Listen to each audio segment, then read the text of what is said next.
pela fidelidade do teu povo, a correspondência deles para com a tua obra. Pedimos que eles sejam recompensados e que haja sobre eles bênçãos transbordantes. Oramos também para que a tua provisão alcance todos os necessitados da tua casa, que haja socorro, escape, como foi cantado, e que a tua bênção traga paz e equilíbrio sobre esta família, sobre este lar, em nome de Jesus. Amém. Meus amados, vamos à palavra do Senhor. Abra por gentileza comigo a Bíblia Sagrada, no livro do Gênesis. O capítulo será o de número 26, Gênesis, capítulo de número 26.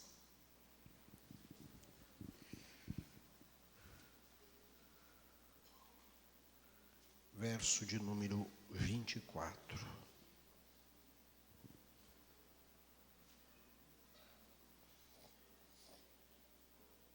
Glória a Deus.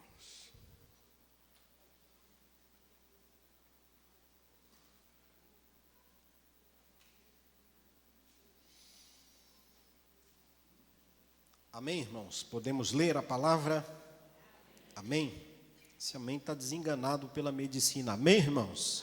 Amém. Diz assim: naquela noite, o Senhor lhe apareceu e disse: Eu sou o Deus de seu pai, Abraão.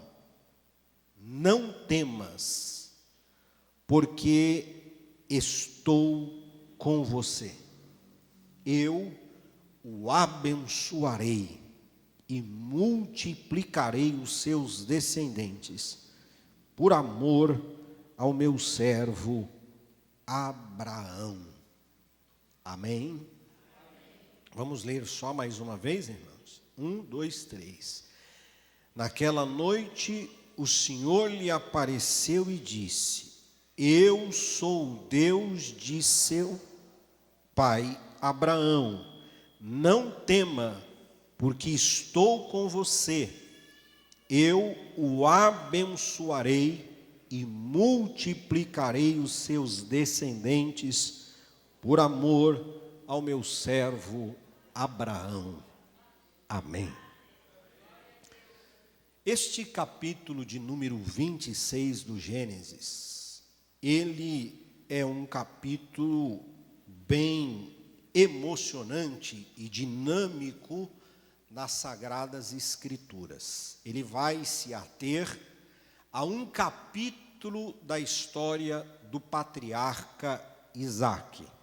E nesse capítulo nós vamos conhecer promessas, falhas, encorajamento, presença de Deus, socorro de Deus e, sobretudo, a manifestação de um encontro de Deus com este homem. Esse é um capítulo que ele tem muito para comunicar a cada um de nós. Isaque, ele é o filho do grande pai Abraão. Quem é Abraão? Abraão é o homem que foi justificado por causa da sua fé. Abraão creu quando Deus falou com ele, e isso lhe foi imputado como justiça. Leia-se que, quando diz a Bíblia que Abraão creu, Abraão obedeceu.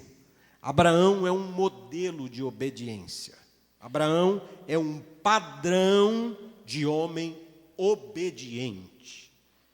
É com esse homem que Deus estabelece um pacto. Deus diz a Abraão: Abraão, sai do meio da sua parentela, sai da terra onde você habita, e eu vou te mostrar um lugar aonde eu quero que você esteja. O Abraão sai, o Abraão já era próspero, já era rico, o seu pai, Terã, ele era um fazedor de ídolos, algo que trazia muito recurso para as famílias de então. Abraão sai desse cenário porque ouve a voz de Deus. E segurado numa palavra, sem pedir para Deus qualquer tipo de sinal. Inclusive, tem-se uma tradição contada pelos rabinos, que quando isso aconteceu, o pai de Abraão estava de viagem. Isso é uma história, não sei se verdadeira ou não. E que quando o pai de Abraão chega da viagem, Terã olha para Abraão e disse: Abraão, o que é isso aqui? Porque o Abraão tinha quebrado os ídolos da casa do seu pai. E aí diz que só deixou um ídolo. E aí o pai de Abraão pergunta para ele: o que aconteceu, Abraão? Esse Deus falou para eu quebrar todos os outros. Diz que ele é o único Deus aqui. Aí o pai de Abraão disse: mentira, porque eles não falam. Ele disse: então para que nós estamos servindo esse Deus? Agora apareceu um para mim aqui, me deu uma palavra, e eu creio nele, porque ele falou comigo. Estou indo. E o Abraão sai para obedecer à voz de Deus. E a história de Abraão é uma história vibrante, porque Abraão se torna um amigo de Deus. Tão amigo que Deus não oculta de Abraão as coisas que ele pretende fazer. E não somente isso, Deus só não oculta, como também Deus é companhia presente na caminhada de Abraão. Abraão recebe de Deus uma palavra: Abraão, anda na minha presença e ser perfeito, porque eu vou te abençoar. Você é abençoado, você está autorizado, Abraão, para prosperar, e em ti serão benditas todas as famílias da terra.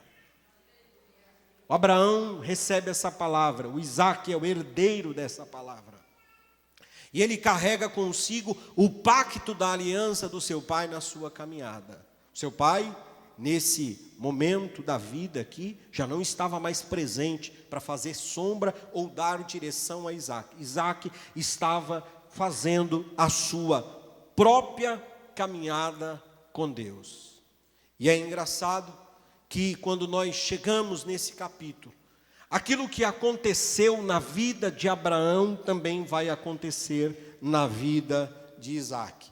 Uma fome profunda vem sobre a face da terra e alcança Isaque, assim como aconteceu nos dias de Abraão.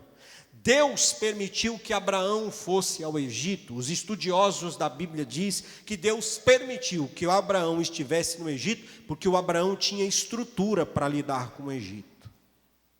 O Isaque não tinha. O Jacó teve, o Isaque não teve. E eu concordo com isso, sabe por quê?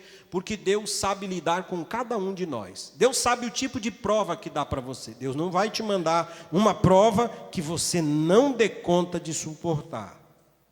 Então Deus sabe cuidar de nós, mesmo nas adversidades da vida, de maneira totalmente individualizada, personificada. Deus tem uma prova personificada para você. Não é a palavra que você gosta de ouvir, mas Ele tem, porque Ele conhece a sua estrutura, Ele sabe quem você é. Chegou a vez de Isaque, e o texto sagrado no capítulo de número 26 diz assim: houve fome naquela terra, como tinha acontecido no tempo de Abraão. Por isso Isaque foi para Gerar, onde Abimeleque era rei dos filisteus. O Senhor apareceu a Isaque e disse: não desça ao Egito, procure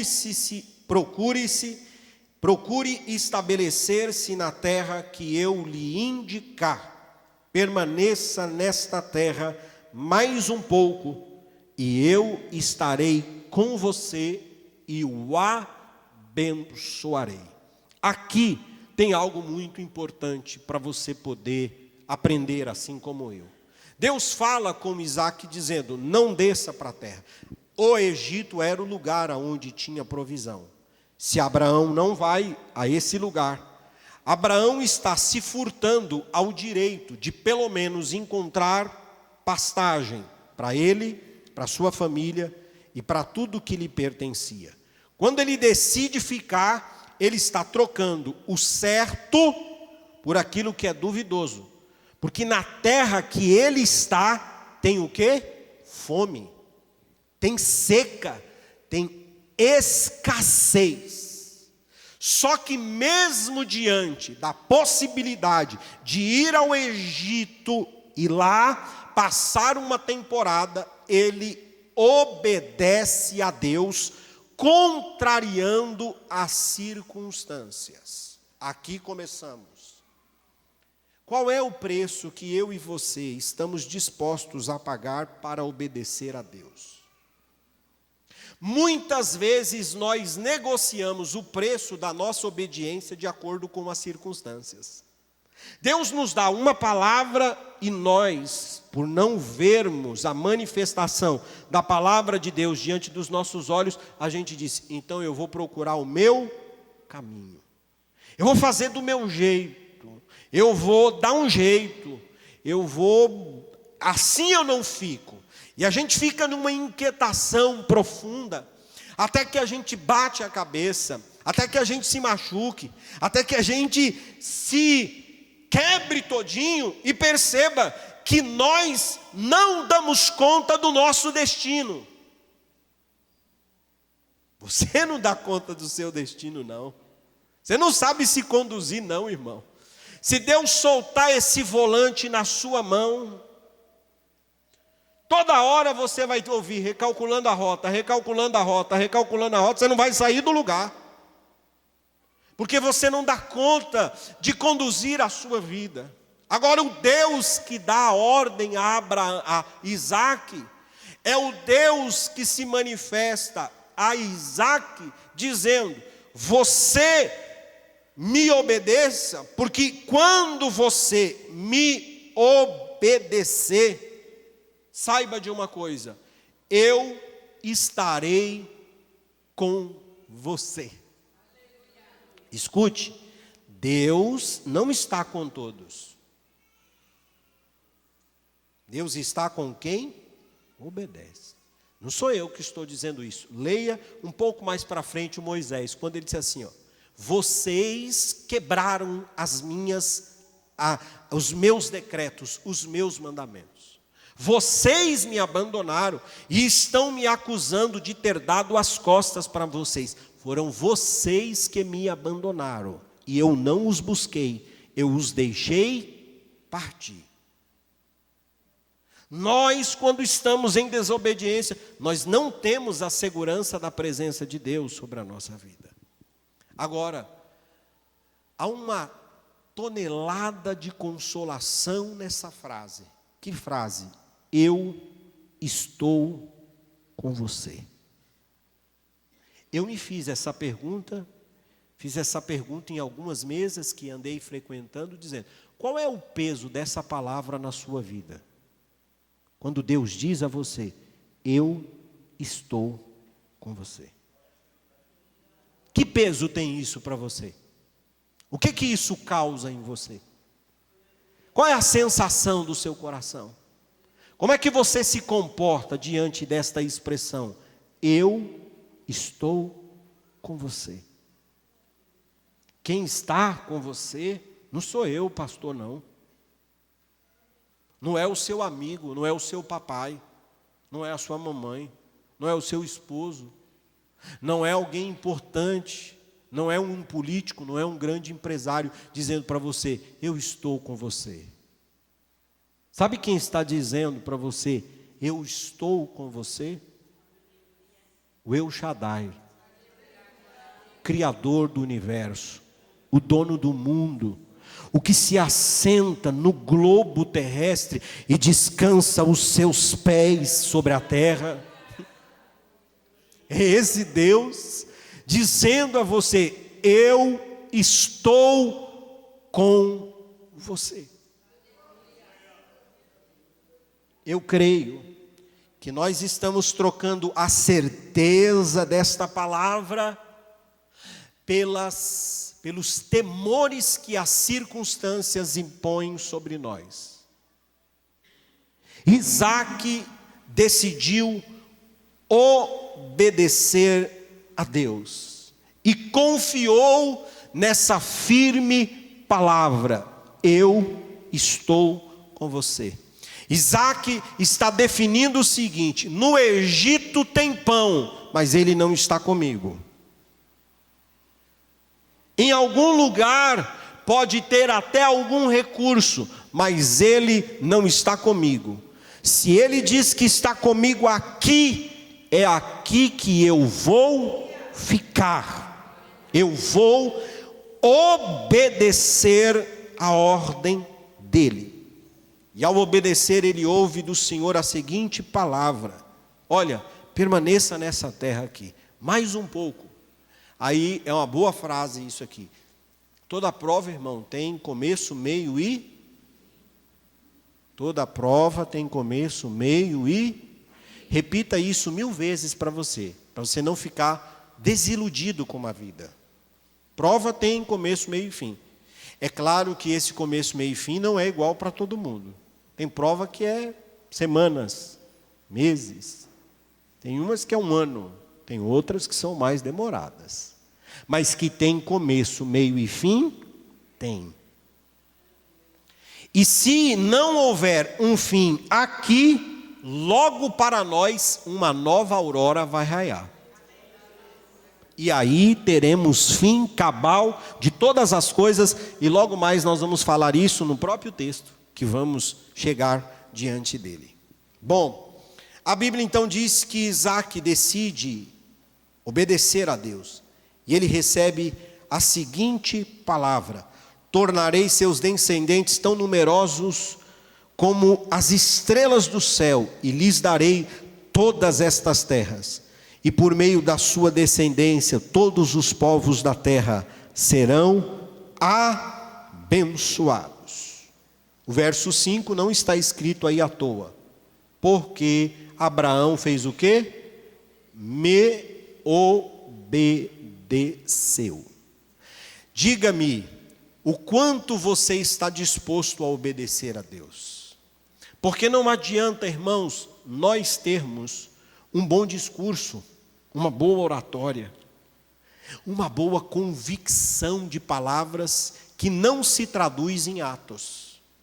Se você não obedece a Deus, você está quebrando princípios de Deus, e você não pode usufruir daquilo que Deus tem sobre a sua vida. Aqui há uma sentença: tudo isso vai acontecer com você, porque Abraão obedeceu. Aí eu tenho uma palavra, sabe para quem? Para os pais.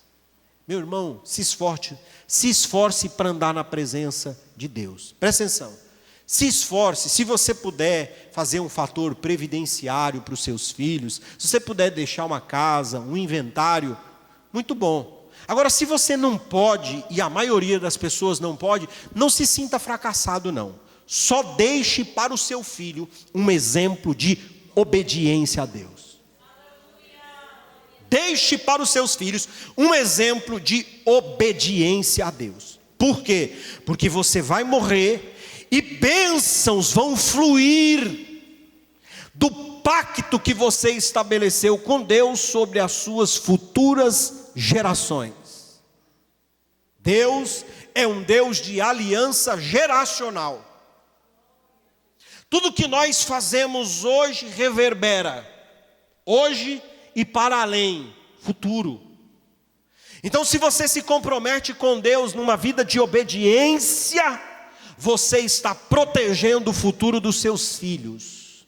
A melhor forma de proteger os seus filhos, repito, não é fazendo proteção hedge através de Bitcoin,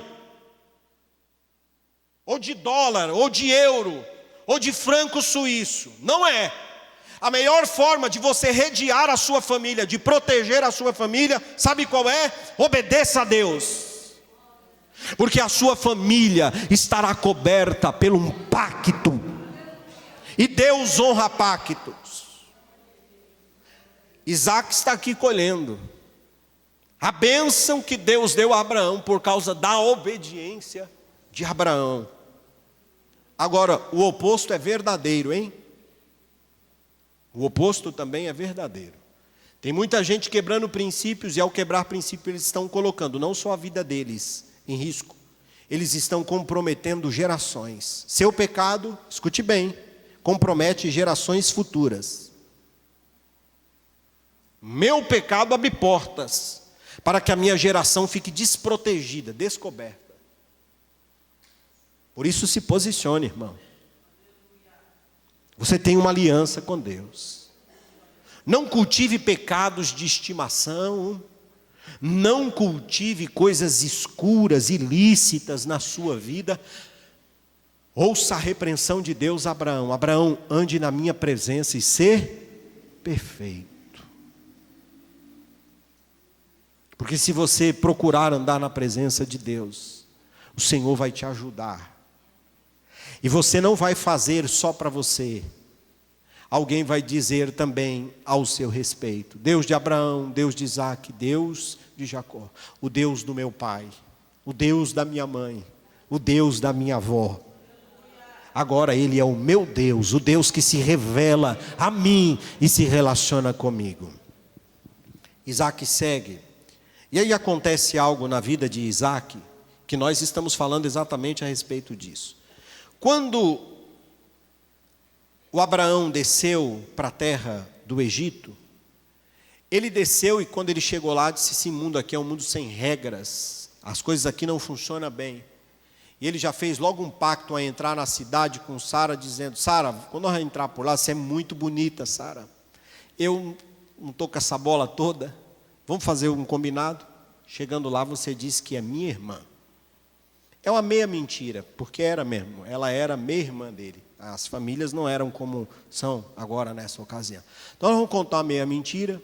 Se alguém se engraçar com você e quiser me matar, entre me matar e perder o seu, eu perco o seu. Olha o nível do Abraão. Ok, está combinado. Desce.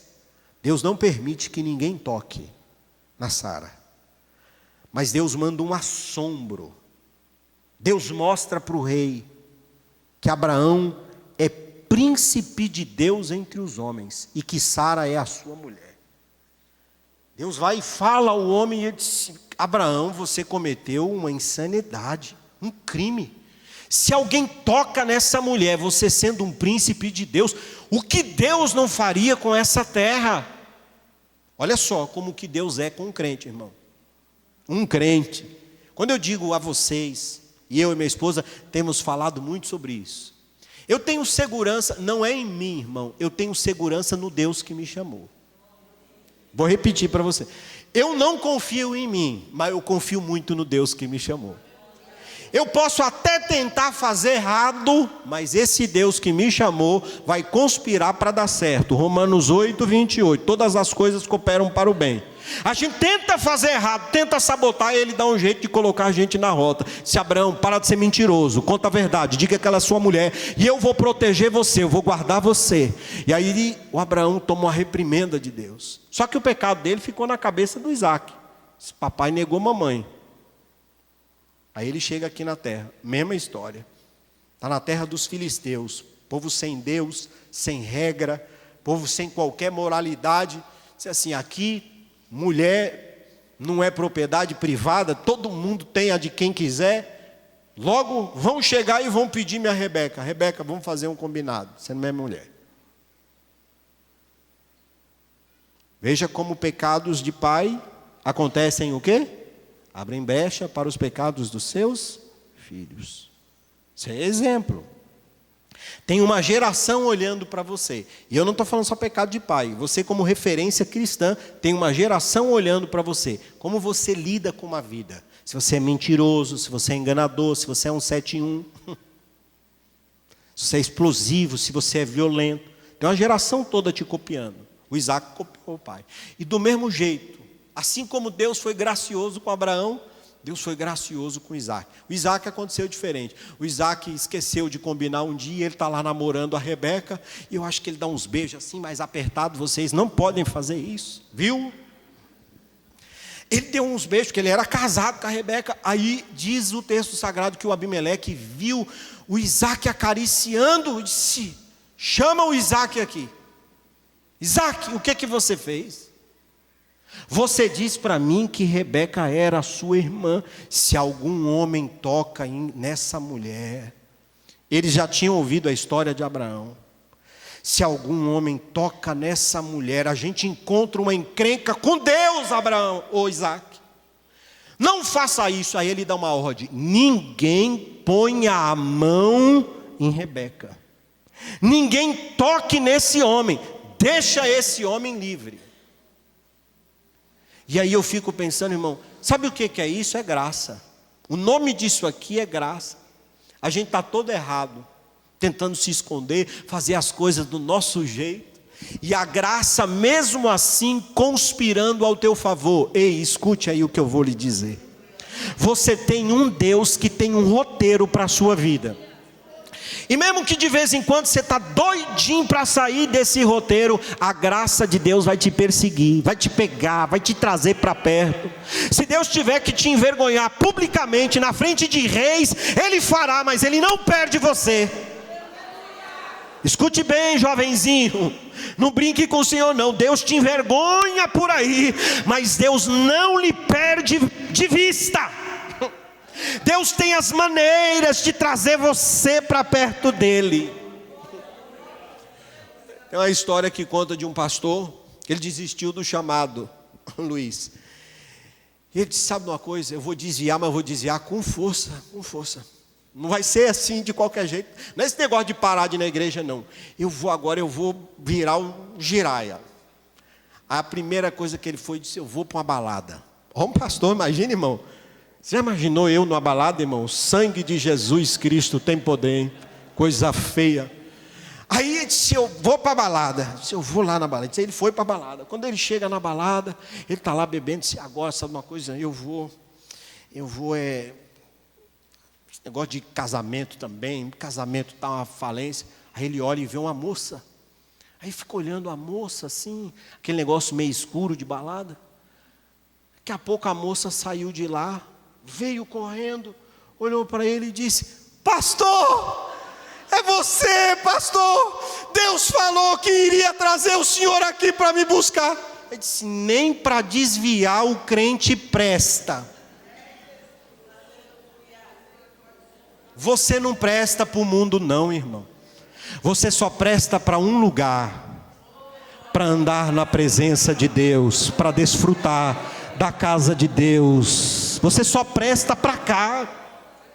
Você sem Deus, você não tem valor nenhum. Você só é alguma coisa porque o Senhor está te sustentando. A graça dele está sustentando a sua vida. Então Isaac é corrigido pelo Senhor. E aí acontece algo que vocês já sabem, que está aqui registrado nesse capítulo. Aí entra a manifestação desse Deus poderoso. O Isaac chega então para Abimeleque e diz: Abimeleque, fala o seguinte: só me dê uma terra. Eu só preciso de terra para eu poder aqui sobreviver. Aí o Abimeleque disse: a terra é sua. Essa terra é improdutível. Ninguém dá conta, essas terras tudo cheias de pedra aqui, não dá nada aqui. O Isaac disse: deixa comigo. A Bíblia diz que o Isaac naquele ano plantou, colheu 100 por 1. Já fez o percentual do que é 100 por 1? Ele plantou 1, colheu 100. A gente faz um trabalho danado para aplicar um dinheiro, ganhar 1% livre de impostos.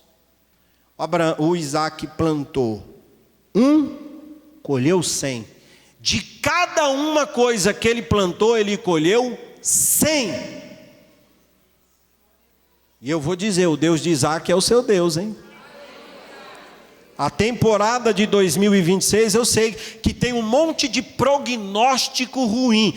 Esqueça os seus prognósticos ruins, confie no Senhor, obedeça a sua palavra e plante mesmo no tempo da escassez, porque o Deus de Isaac não mudou. E isso é contraditório, sabe por quê? Porque o texto diz que é bem no ano da fome, ele planta e colhe 100 por 1. Aí os homens de Abimeleque ficam: tem alguma coisa errada com esse homem. Não é normal. A gente está aqui nessa terra, essa terra não dá nada. Aí esse homem está aqui se tornando poderoso na terra. Aí para ajudar, o texto sagrado diz, o tempo não me permite ficar muito, você pode ir ao versículo de número 12, está escrito assim: Isaque formou lavoura naquela terra, e no mesmo ano colheu 100 por um, porque o Senhor o abençoou. Você sabe do que você precisa, irmão? Que Deus te abençoe. Então você precisa orar. Igual Jabez, eu ensinei vocês aqui um dia, numa terça-feira, a fazer oração de Jabez. Senhor, me abençoe. A gente não sabe, irmão, mas isso tem uma coisa, é extraordinário quando você diz: Senhor, me abençoe. Me abençoe, Senhor. Me abençoe para que eu possa estender as minhas fronteiras. Me abençoe para que eu possa ser alguém liberal, para que eu possa abençoar, para que haja transbordo na minha vida. Me abençoe, Senhor. O Isaque foi abençoado. E aí, você sabe o que é interessante? O verso de número 3 diz assim, ó: o homem enriqueceu, e a sua riqueza continuou a aumentar.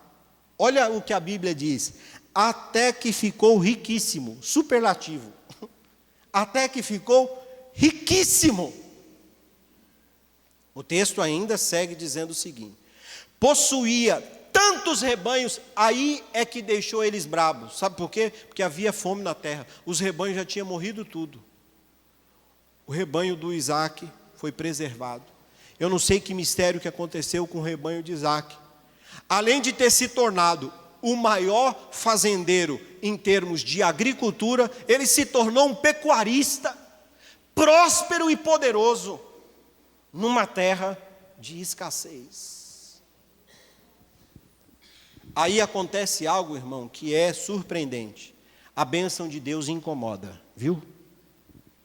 Todas as vezes que você vê alguém ser abençoado, incomoda. O povo começa a falar mal. Deve estar fazendo alguma coisa ilícita. Só pode. Está recebendo dinheiro dos carecas do INSS. Alguma coisa vão inventar para falar do você. O nome disso é inveja. E o texto ele é tão claro, ele é tão forte, que vejam só. Abraão já tinha passado também por aquelas terras. Os homens tinham visto a bênção de Deus sobre a vida de Abraão e o que Abraão fez. O Abraão não estava mais naquelas terras. O que eles deveriam fazer com as terras de Abraão? Usar as mesmas estratégias que Abraão usou. Se você vê alguém num caminho correto, de honestidade, de trabalho, prosperando, o que você precisa fazer? Olhar para essa pessoa, aprender, seguir o mesmo toar. Sabe o que os homens fizeram na terra? Eles entulharam o poço de Abraão. Eles tinham raiva. A inveja é exatamente isso. Você sabe o que é a inveja? A inveja não é que você quer prosperar. Você quer que o outro fique nulo. Mesmo que isso não te surta nenhum benefício. Porque qual é o benefício da inveja? Qual é o benefício de eu ver um bilionário falindo? Eu vou aproveitar aqui para repreender os jovens que têm o pensamento socialista. Porque riqueza é um jogo de soma zero. Como assim? Tire os empresários de um país e você vai ver a miséria acontecer assim, da noite para o dia.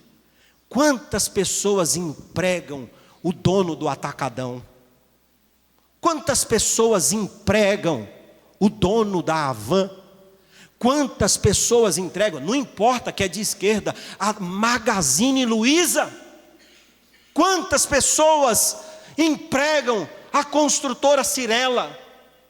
Quantas pessoas são beneficiadas com isso? Aí, alguém que não sabe conviver com a prosperidade dos outros, não, faz isso, porque é trambiqueiro. Isso é um invejoso. A nossa geração não aplaude o sucesso. Isso está errado. Nós deveríamos olhar as pessoas que estão em alguma posição e aprender dizendo: o que essa pessoa fez de correto, que eu possa fazer correto também, para alcançar os seus resultados. O nome disso é sabedoria, diligência, aprender com o exemplo dos outros. Os homens dessa cidade, eles eram tão invejosos que ao invés deles se beneficiarem pelos poços de Abraão, eles entulharam os poços de Abraão. Você tem noção do que é isso? Eles entulharam os poços, só para dizer assim: Abraão, nós vamos anular você, mesmo que a gente fique na miséria, mas pelo menos você está na miséria com a gente. Sabe o que é isso? O invejoso. Gente que tem esse tipo de comportamento. Bom, o texto segue, e aí acontece algo. Eles começam a olhar para Isaac, e eles têm inveja de Isaac. E no verso de número 16, então Abimeleque pediu a Isaac: sai da nossa terra, pois já és poderoso demais para nós. Por isso Isaac mudou-se de lá, e acampou-se no vale de Gerar, e ali se estabeleceu. Isaac reabriu os poços cavados no tempo de seu pai, Abraão, os quais os filisteus fecharam depois que Abraão morreu, e deu-lhes os mesmos nomes que seu pai lhe tinha dado. Aqui eu gostaria de falar mais uma vez a nossa geração. Nossa geração é uma geração que despreza os pais, despreza o legado do trabalho dos pais. Vou dizer a vocês: nem todo mundo será YouTube, nem todo mundo será um bom jogador de videogame, nem todo mundo será jogador de futebol, nem todo mundo terá a vida que não é a vida de 99% da população no mundo. A vida acontece diante dos seus olhos, e você, como pai, deve trazer esse ensino aos seus filhos. A vida é como ela é. Traga os seus filhos para a realidade. Isaac disse assim: deu certo com meu pai, vou seguir a mesma toada do meu pai. Você sabe por quê? Escute o que eu vou lhe dizer. Sabe o que faz dar certo as coisas na nossa vida? Não é se a gente veio de condições humildes ou ricas. O que faz a gente certo na vida é a bênção. Alô? É a bênção de Deus. Provérbios 10, 22 diz assim: a bênção do Senhor enriquece e não acrescenta dores. É a bênção de Deus que nos faz prosperar. Ele segue os mesmos caminhos, e aí vocês sabem, tem uma disputa pelos poços. Ele abriu um poço, Ezeque, o poço da contenda, abriu Sitna, o poço da inimizade, e todos esses poços os homens brigavam com Isaac, dizendo: essa terra não é sua. A terra estava lá, ninguém fazia nada, foi só Isaac chegar, lançar, eles começaram a brigar com Isaac. Isaac disse: não tem problema, fica com o poço para vocês. Abriu o segundo poço, brigou com Isaac: não tem problema, fica com o poço para vocês. Até que ele abre um terceiro poço, ninguém briga pelo poço, ele dá o nome de Rebote. Esse poço, Reobote, ele disse assim: o Senhor agora me deu espaço na terra, agora eu tenho espaço sobre a terra. E exatamente nesse momento o Senhor aparece a ele. E quando o Senhor aparece a Isaac, o Senhor traz a seguinte palavra ao seu coração: eu sou o Deus de seu pai Abraão. Não tema, porque eu estou com você. Esta é uma frase que ela se manifesta de maneira altamente contraditória. Isaac está num tempo onde tem fome na terra, onde os homens estão brigando com ele e desprezando a ele. Mas o Senhor se apresenta a Isaac com a seguinte palavra: eu sou o Deus de seu pai. Eu estou com você e eu vou te abençoar. E eu vou multiplicar os seus descendentes por amor de Abraão. O texto sagrado diz no verso 25 que Isaac tomou uma atitude. Isaac construiu nesse lugar um altar e invocou o nome do Senhor.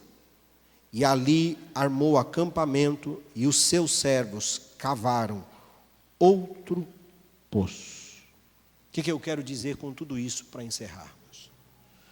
O Deus de Isaque é o seu Deus. O Deus de Abraão é o seu Deus. O Deus que tem plano com os seus filhos. Ele não te excluiu dos seus planos. Você está nos planos de Deus. 2026 está aí, posto com seus muitos desafios. Mas Deus tem um plano para a sua vida. Deus tem um plano para a sua vida. E assim como Ele fez com Isaque, Ele também fará com você. Ainda que haja conspiração, ainda que tenha medo no seu coração, nada vai impedir o Senhor de fazer o que Ele planejou na sua vida. Vai acontecer. O Senhor cuida de você, e o Senhor não cuida de você apenas nos momentos favoráveis. O Senhor não cuida de você apenas quando o cenário econômico, político é favorável. O Senhor cuida de você independentemente das circunstâncias. Ele é aquele que te conduz em paz, em estabilidade, em segurança, mesmo em tempos difíceis. O Deus de Isaque é o seu Deus, e Ele se apresenta diante de ti nesta noite dizendo: não tema, porque eu sou com você. Escute, isso não é simbólico, irmão. Essa não é uma frase simbólica. Essa é uma frase real. Deus está com você. Deus não está ao seu lado, Deus está dentro de ti. Você é uma unidade com o Pai. O Espírito Santo habita dentro de você. Se o Espírito Santo habita dentro de você, você é uma unidade com o Pai. Escute, nada você precisa temer. Isaque temeu. Os homens bons têm medo, porque são homens. E eu sei que talvez no seu coração possa haver algum temor quanto aos dias que você está vivendo, quanto ao que diz respeito a esse ano de 2026, ou até mesmo o seu futuro. O Deus de Isaque é o seu Deus. E Ele está dizendo a você: não tema, eu sou contigo. Esta é uma das expressões mais faladas na Bíblia. Eu estou com você, não tema. Eu estou com você, não tema. Eu estou com você, não tema. Foram estas palavras de Jesus aos seus discípulos: olha, eu vou para o Pai, mas eu não vou deixar vocês sozinhos, não fiquem com medo. Eu enviarei a vocês o Consolador, e Ele estará com vocês até a consumação dos séculos. O Senhor está com você. Se você puder, antes de encerrarmos, eu gostaria que você olhasse para esse irmão e desse essa palavra de conforto e de ânimo para ele nessa temporada de 2026. E diga para ele: o Senhor está com você. Deixa eu dizer, mais real do que essa roupa que você está usando, você consegue sentir a textura dessa roupa sobre o seu corpo? Consegue? Mais real do que a textura desta roupa sobre o seu corpo é a presença de Deus. É a presença de Deus. É a presença de Deus. É a presença de Deus.